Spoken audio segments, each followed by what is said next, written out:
Okay, so what I've got here, I finally got through this next muscle. So I've reflected this clavotrapezius back.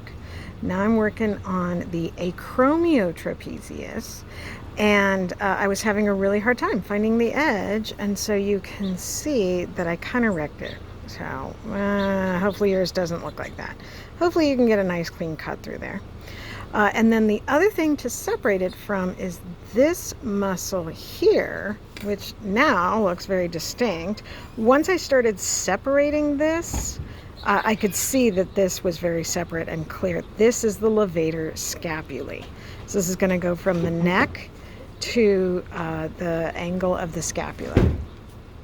So what I'm going to do next is I'm going to cut these here and reflect them back, and then we'll have a view of all of these deep muscles. Now notice I've only done this on one side, not both sides, and that is just fine. You only need to do one side. If you mess up one side and you want to try it again on the other side, you can do that, but you only need to do one side.